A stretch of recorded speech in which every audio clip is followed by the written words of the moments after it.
Multiplication of A vector by any scalar. तो किसी scalar से हम किसी वेक्टर में अगर गुना कर रहे हैं, ठीक है ना, मल्टीप्लिकेशन मतलब गुना कर, किसी वेक्टर में हम किसी स्केलर से गुना करेंगे, कैसे करेंगे उसी के बारे में हम सीखेंगे। देखिए कहते हैं, कह रहे हैं कि if vector A B a vector, अगर इसको हम कोई वेक्टर कहते हैं, कोई भी vector, and M be any scalar, ये कोई स्केलर है, एम क्या है, स्केलर है, और ये वेक्टर ए है, ठीक है, then there multiplication is written as, इसको लिखने का तरीका क्या है, एम इंटू वेक्टर ए, ये लिखने का तरीका, ठीक है। अगर हम किसी स्केलर से गुना कर रहे हैं तो ये तरीका हुआ M into vector A, and is defined as, आखिर ये कैसे परिभाषित होता है, देखिए magnitude of M vector A बराबर, तो मैग्नीट्यूड का मतलब है कि आप उसमें मॉड लगा दीजिए, तो mod M into magnitude of vector A. आपको नहीं समझ में आया तो आप समझिएगा, इसी चीज को हम लिखे हैं, एम और ए का मैग्नीट्यूड अगर मॉड लगाते हैं तो एम को बाहर कर सकते हैं और ए का मैग्नीट्यूड कर सकते हैं, ठीक है, ए का हम लोग मैग्नीट्यूड निकाल सकते हैं। अब देखिए इसका डायरेक्शन क्या होगा, ये तो गुना किसी स्केलर से हम गुना कर दिए, लेकिन डायरेक्शन क्या होगा, the direction of M A, direction क्या होगा, देखिए अगर एम 0 से बड़ा है तो जो ए का डायरेक्शन होगा वही एम ए का डायरेक्शन होगा, ठीक है। अगर एम 0 से बड़ा होगा यानी पॉजिटिव होगा, तो पॉजिटिव होने पर जिधर डायरेक्शन था उधर ही डायरेक्शन हो जाएगा, लेकिन अगर एम 0 से छोटा है, नेगेटिव है, तो अपोजिट डायरेक्शन ऑफ वेक्टर ए, यानी अपोजिट हो जाएगा। तो हमको लगा कि शायद आपको ये समझ में नहीं आ रहा है कि इसका मतलब क्या हुआ, तो इसको हम यहाँ समझाते हैं एग्जाम्पल। जैसे ये वेक्टर ए है जो इस ओर जा रहा है, ठीक है, इसमें हम 2 से गुना किया, स्केलर कितना गया 2, 2 से हम गुना किए 2a, तो जब 2 से हम गुना किए हैं तो ये 2 से गुना किए हैं तो 2 पॉजिटिव है, पॉजिटिव है तो ये मतलब 2 से गुना किए तो 2a आप लिखे, लेकिन डायरेक्शन किधर होगा, तो जो पहले डायरेक्शन था वही डायरेक्शन रह जाएगा। अब यहाँ पर -3 से गुना किया यानी नेगेटिव, लेस देन से, तो 3a किए हैं जब, तो डायरेक्शन चेंज हो जाएगा, जो पहले इधर जा रहा था अब डायरेक्शन इधर चला जाएगा, देखिए इस तरफ तीर का निशान हो गया। तो वही चीज कहें हम, एम अगर लेस देन है तो अपोजिट डायरेक्शन हो जाएगा ए के, और अगर ग्रेटर देन है तो सेम हो जाएगा डायरेक्शन। तो ये आपका हो गया किसी वेक्टर में किसी स्केलर से गुना करने का तरीका, ठीक है। देखिए एडिशन ऑफ वेक्टर, वेक्टर का जो जोड़ने का तरीका है वो सीखेंगे। देखिए ध्यान से, हम मान लेते हैं इफ वेक्टर ए बी बराबर vector A, vector A B को हम लोग ए मान लेते हैं, एंड वेक्टर बी सी को बी मान लेते हैं, वेक्टर बी से सी को हम लोग वेक्टर बी मान लेते हैं, ठीक है। तो जोड़ने का तरीका, then vector A plus vector B बराबर आप कह सकते हैं vector A B plus B C. तो देखिए ए प्लस बी, देखिए vector A plus vector B, तो वेक्टर का अर्थ होता है, जैसे हम जोड़ रहे हैं vector A plus vector B जोड़ रहे हैं, तो इसका अर्थ होता है डिस्प्लेसमेंट, शुरू से अंतिम बिंदु का डिस्प्लेसमेंट होता है, विस्थापन होता है। तो हम इधर से ऐसे जोड़े हैं vector A plus vector B, जब हम यहाँ से कोई कण यहाँ से इस जगह पहुँचता है तब बताइए डिस्प्लेसमेंट तो यही ना हुआ है, यहाँ से ए से सी तक हुआ डिस्प्लेसमेंट, ए से सी ही तक हुआ डिस्प्लेसमेंट। तो जो हुआ है A vector A plus vector B बराबर क्या लिखेंगे हम लोग, displacement from A to C, तो ए से सी तक का डिस्प्लेसमेंट हुआ, तो उसी को हम लोग कहते हैं ट्रायंगल लॉ। तो ट्रायंगल लॉ क्या हो गया कि vector A B plus vector B C बराबर वेक्टर ए सी, ए से सी तक जो है ना डिस्प्लेसमेंट हुआ, तो vector A B plus vector B C बराबर वेक्टर ए सी। तो इसी को हम कह सकते हैं कि वेक्टर ए सी जो निकला है वो vector A plus vector B का सम निकला है ना, सम निकला है, vector A plus vector B का सम जो होगा वो वेक्टर ए सी होगा, ठीक है। तो इसी तरह से आप समझिए कि अगर कोई कण, या हम ऐसे समझिए कि वेक्टर ए बी लिए, फिर वेक्टर बी सी लिए, फिर वेक्टर सी डी लिए, फिर वेक्टर डी ई लिए, वेक्टर ई एफ लिए, तो बताइए कि आपसे हम अगर पूछेंगे इसका जोड़, आपसे पूछेंगे vector A B plus vector B C plus vector C D plus vector D E plus vector E F, तो आप क्या कहिएगा कि कोई मतलब vector A B plus B C plus C D plus E D E plus E F क्या होगा, displacement ए से एफ होगा, इतना ही दूरी ना होगा।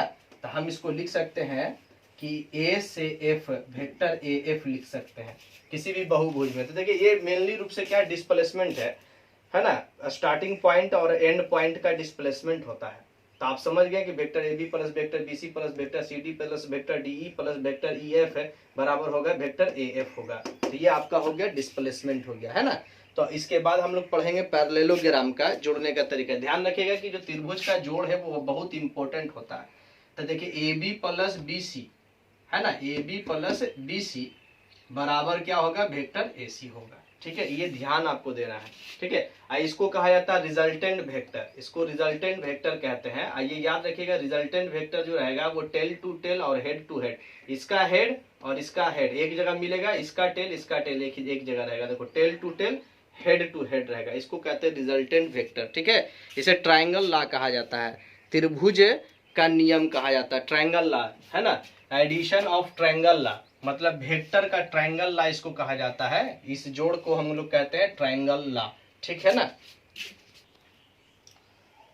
देखिए जैसा कि अभी हमने आपको बताया था फिर बता रहे हैं, vector A B plus vector B C या प्लस वेक्टर सी है। तो देखिए ये कोई चीज यहाँ से चला यहाँ गया, फिर यहाँ गया, फिर यहाँ गया, तो डिस्प्लेसमेंट क्या है हुआ जीरो, जहां से गया तो वहीं पर आके रुक गया ना, तो डिस्प्लेसमेंट क्या हो गया जीरो। तो इसीलिए हम क्या कहें vector A B plus vector B C plus vector C है इक्वल टू वेक्टर जीरो या फिर जीरो सिर्फ कह सकते हैं। तो ये आप समझ गए होंगे कि वेक्टर को कैसे जोड़ा जा रहा है ना। जैसे यहाँ पर से हम कोई चीज ऐसे लिए ऐसे लिए ऐसे लिए इस तरह से लिए, तो कोई ये वेक्टर हो गया, ये वेक्टर हो गया, ये वेक्टर हो गया, ये वेक्टर हो गया, तो आपका रिजल्टेंट वेक्टर क्या होगा, यहाँ से यहाँ तक होगा रिजल्टेंट वेक्टर, बस डिस्प्लेसमेंट होगा। तो यहाँ क्या है कि यहाँ से यहाँ गए, यहाँ से यहाँ गए, फिर यहाँ आए, तो लास्ट में वो उसी पॉइंट पर पहुंच गए ना, तो वेक्टर जीरो उसको कहते हैं, तो वेक्टर जीरो हो गया। अब देखिए किसी समांतर चतुर्भुज में इन अ पैरेललोग्राम यानी समांतर चतुर्भुज में हम चल रहे हैं, है ना। यहाँ पर आप लिख सकते हैं समांतर चतुर्भुज में हम चल रहे हैं। ठीक है, तो देखिए अगर हम मान लेते हैं इनका जो एडजेसेंट साइड जो होता है उसको हम एक वेक्टर को एक साइड को वेक्टर ए या दूसरे साइड को वेक्टर बी मान लेते हैं, तो इसका जो विकर्ण जो है वो वेक्टर सी जो होगा वो क्या होगा vector A plus vector B के बराबर होगा। कैसे होगा, तो देखिए अगर ये वेक्टर बी है तो ये भी वेक्टर बी होगा, दोनों का डायरेक्शन सेम है और मैग्नीट्यूड भी सेम, तो ये वेक्टर बी तो ये भी वेक्टर बी, तो देखिए हो गया, ये त्रिभुज नियम लागू हो जाएगा, ट्रायंगल लॉ इसमें लागू होगा, vector A plus vector B बराबर हो जाएगा ना वेक्टर सी, तो वही चीज हो गया वेक्टर सी बराबर vector A plus vector B. अगर इसका लेंथ हमको निकालना है, मैग्नीट्यूड निकालना है वेक्टर सी का, तो होता है root over A square plus B square plus 2ab cos theta होता है, जहां पर थीटा जो होगा वेक्टर ए बी का कोण होता है, वेक्टर ए और बी के बीच का कोण होगा। ठीक है, तो ये आपका हो गया मतलब ये डायगोनल का आपका मैग्नीट्यूड हो गया, वेक्टर सी बराबर हो गया root over A square plus B square plus 2ab cos theta. ये आपका फॉर्मूला सब बन रहा है,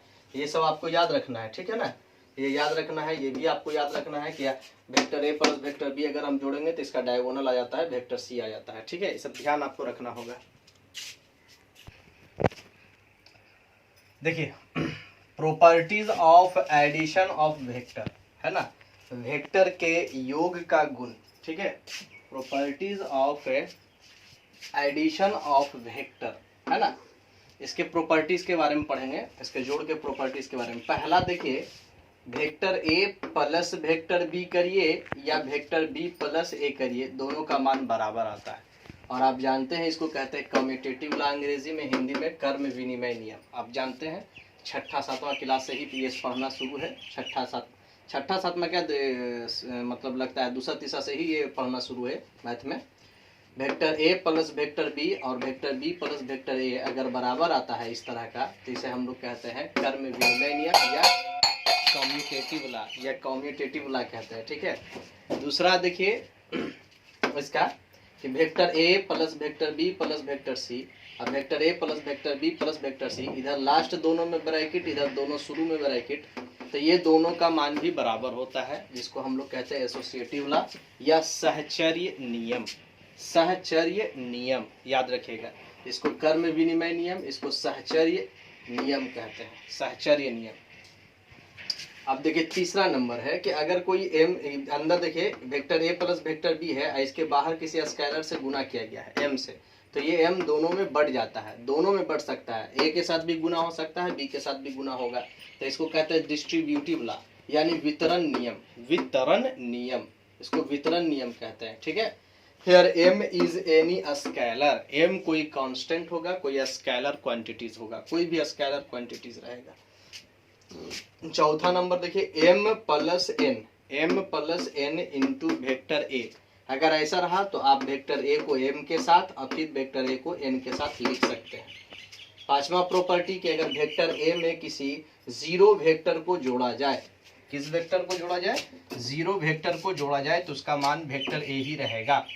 और अगर वेक्टर ए में नेगेटिव उसका जोड़ा जाए, मतलब माइनस वेक्टर ए को जोड़ा जाए, तो आप जानेंगे कि जीरो वेक्टर होगा, जिसको जीरो भी लिखा जा सकता है, तो ये जीरो वेक्टर होगा। ये एडिशन प्रॉपर्टी आपका हुआ, जोड़ के नियम का गुण हुआ। ये आप लोग ध्यान में रखिएगा, है ना। ऐसे तो ये सब चीज़ आप जानते ही हैं, मैथ पढ़ रहे हैं, मैथ के स्टूडेंट हैं, तो ये सब चीज़ तो आप जानते ही हैं कि कैसे कैसे क्या होता है। देखिए बहुत वीवीआई पॉइंट है, इसको बहुत अच्छे से समझिएगा, बहुत इंपॉर्टेंट पॉइंट है वीवीआई है। Position vector of a point. तो position vector of a point, इसका जो डिफिनेशन है वो देखिए ध्यान से। If P be a point and O be the origin, then OP is called position vector, जिसको पी भी से हम लोग सूचित करते हैं, ऑफ ए पॉइंट पी। देखिए जैसे क्या है ना, सिंपल बात है। देखिए यहाँ ओरिजिन हो गया, यहाँ पॉइंट पी हो गया, तो ओ है ये ओरिजिन, मूल बिंदु जिसको हम लोग कहते हैं, मूल बिंदु, और ये पॉइंट हो गया, बिंदु हो गया, ठीक है। तो मूल बिंदु से उस बिंदु तक की जो डिस्टेंस, जो वेक्टर है ओ से पी, उसी को हम लोग कहते हैं पोजीशन वेक्टर, ओपी को, वेक्टर ओपी, देखो है ना, OP is called position vector.